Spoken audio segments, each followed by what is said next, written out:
L'action du film commence dans la nouvelle chambre de Rose, qui sert également de studio pour ses tournages de vidéos. Elle et sa mère Dora viennent tout juste de s'installer dans une maison achetée dans un quartier luxueux. Après le dîner, de nouveaux voisins frappent à la porte, les époux Vera et Beta, accompagnés de leur fille Luana.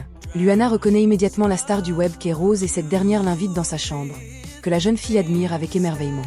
En guise de cadeau de bienvenue, Luana lui offre l'une de ses poupées en peluche.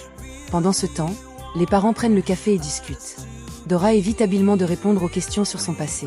Vera, présidente du conseil des copropriétaires, invite la nouvelle voisine à une réunion. Le lendemain matin, pendant que Dora prépare le petit déjeuner, Rose reçoit un colis de sponsors contenant des jouets à promouvoir. Remarquant que l'un d'eux ne plaît pas vraiment à sa fille, Dora appelle le sponsor pour annuler la publicité. De son côté, Luana regarde une vidéo de la chaîne de Rose. En s'approchant de sa fille, Vera se pose une question qu'elle soumet plus tard à son mari. Combien peut-on gagner grâce aux vidéos sur les réseaux sociaux? Puisque leurs nouvelles voisines peuvent se permettre de vivre dans un appartement de luxe, les likes se convertissent visiblement très bien en revenus. Vera est rongée par la jalousie face à un tel succès. À l'école, les élèves accueillent Rose avec une forêt d'appareils photo, chacun veut la prendre en photo. On découvre que Rose étudie dans la même classe que Luana, et que Dora est enseignante. En cours, Luana envoie un message à Rose pour l'inviter chez elle, mais celle-ci refuse.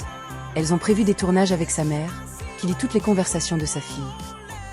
Le soir, Rose et sa mère choisissent un gâteau pour son anniversaire, la fille a 13 ans. Vient ensuite le choix de la robe. Rose veut emporter une bleue, mais sa mère insiste pour une rose. Le jour de l'anniversaire, avant d'accueillir les invités, Dora demande à sa fille de danser devant la caméra pour publier une nouvelle vidéo à destination des abonnés. Elle doit s'y reprendre à 2 fois, car la première prise ne satisfait pas entièrement sa mère. Pendant la fête, Vera continue discrètement de jalouser. L'anniversaire de Luana approche et il sera difficile de faire mieux. Tandis que Dora prépare les cocktails dehors, Vera en profite pour entrer dans la maison et inspecter la cuisine, à la recherche de détails croustillants. Lorsque Dora arrive et la surprend, Vera, sans la moindre gêne, lui demande ce qu'une productrice expérimentée comme elle pourrait conseiller à une blogueuse débutante comme Luana. Mais Dora esquive à nouveau la question, ne souhaitant pas se créer de concurrente. Le soir, Dora fait chauffer du lait dans une tasse. Rose le boit avant de s'endormir. Une fois la petite endormie, sa mère lui injecte discrètement un médicament à l'aide d'une seringue dans la main. Le jour suivant, Dora croise Beta au marché, qui lui propose aimablement de la raccompagner. À l'école, Rose joue au ballon avec ses camarades quand elle se sent soudainement mal et s'effondre, inconsciente, sur le terrain. On l'emmène à l'hôpital, où une prise de sang est effectuée pour analyse avant même que sa mère n'arrive. Le soir, Dora couche sa fille avec un verre de lait chaud. Pendant ce temps, Rose, en regardant des vidéos de concurrentes, se souvient d'un ancien anniversaire. Elle demande à sa mère de retrouver une vieille photo sur laquelle elle apparaît avec son ancienne amie Zoé. Elles sont nées le même jour et la même année, comme des sœurs. Une fois la fille endormie, Dora se rend dans la lingerie pour choisir une tenue de soirée, effectuant quelques essais devant le miroir, puis part dans une boîte de nuit pour une rencontre sans lendemain. Grisée par la nuit, elle rentre chez elle, remarquant qu'il pleut dehors, décide de filmer une nouvelle vidéo. Les likes ne se gagnent pas tout seuls.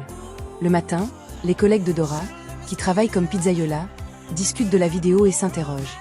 Pourquoi la fille dansait elle sous la pluie en pleine nuit? Dora, une fois de plus, esquive le sujet.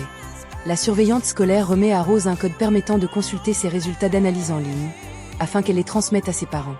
Mais Rose les consulte elle-même, elle présente un déséquilibre hormonal. Elle décide de n'en rien dire à sa mère. Le soir, elle tourne une nouvelle vidéo.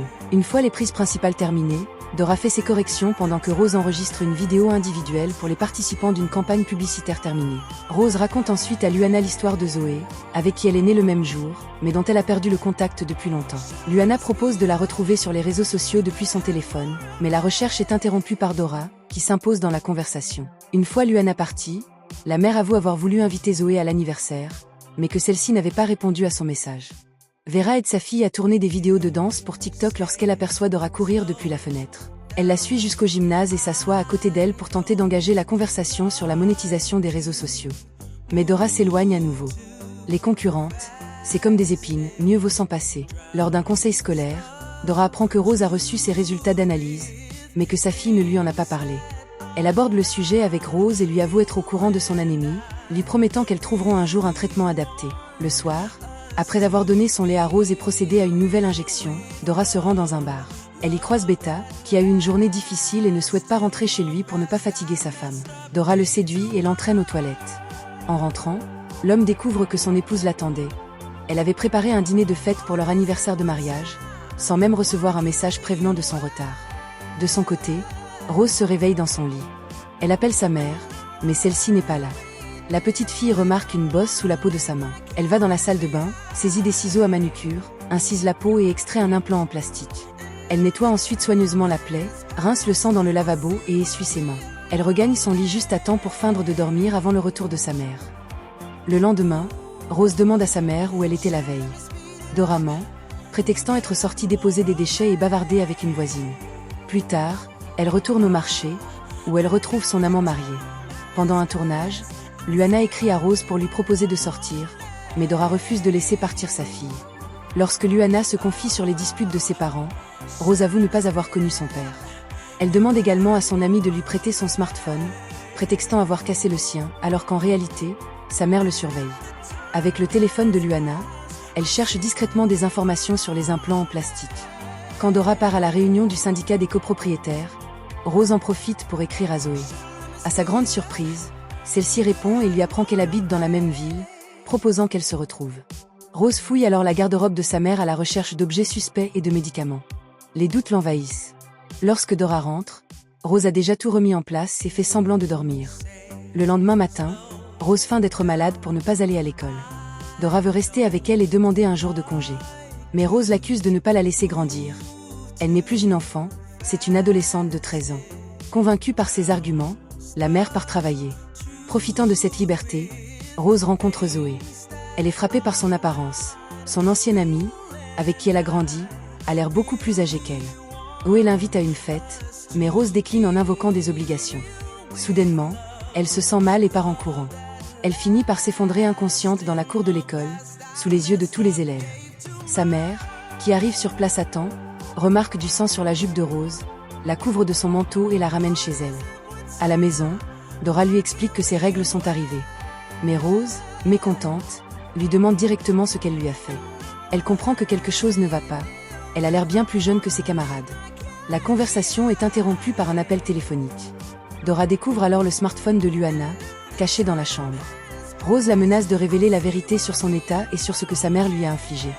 Pendant que Rose, hors d'elle, dévaste sa chambre et renverse le studio, Dora écrit à Zoé en se faisant passer pour sa fille afin de convenir d'une rencontre. Elle menace ensuite Zoé de révéler à ses parents qu'elle travaille comme modèle en webcam érotique, si elle ne cesse pas de contacter Rose.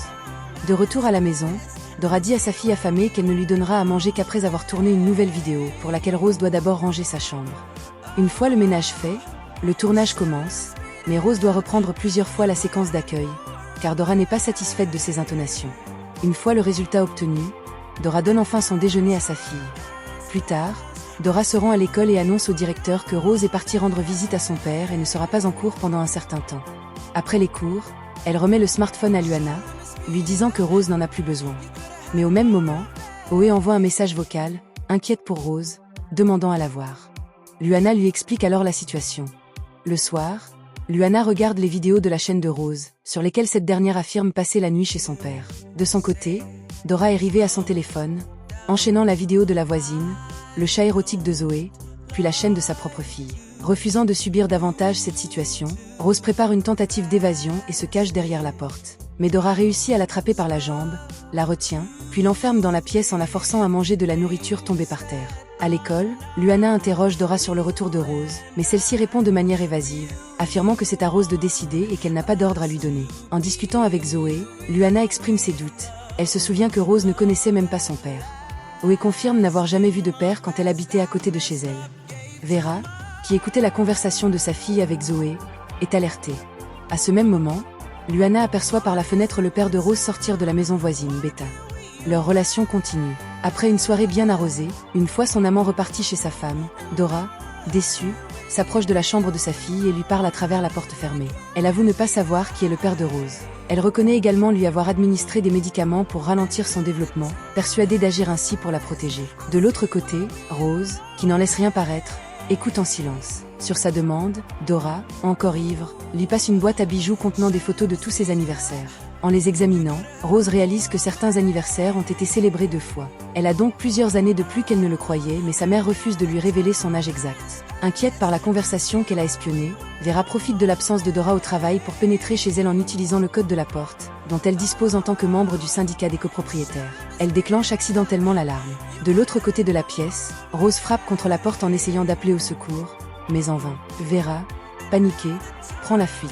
Le lendemain, Dora prépare le studio pour un tournage, apportant quelques petites modifications discrètes au décor. Plus tard, en visionnant et analysant la nouvelle vidéo, Oe remarque que son ancienne amie a dissimulé un message d'appel à l'aide dans le cadre. Elle partage sa théorie, qui se révèle convaincante. En une seule nuit, l'information se propage sur la toile et le hashtag « Sauver Rosa » envahit les tendances, attirant l'attention du grand public. Réveillée par la nouvelle le matin, Dora entre dans une rage folle.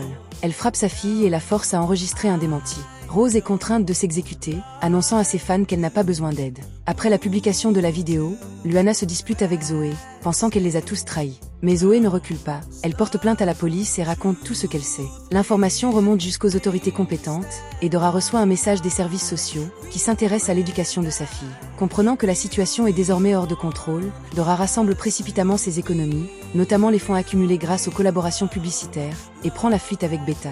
Ce dernier n'a laissé qu'une lettre d'adieu à sa femme. Mais lorsque l'homme s'arrête devant un magasin pour faire des courses, Dora en profite pour s'éclipser à son tour et prendre le bus. Assise dans le bus, elle ouvre la chaîne de sa fille, 15 millions d'abonnés, et la supprime, effaçant les traces.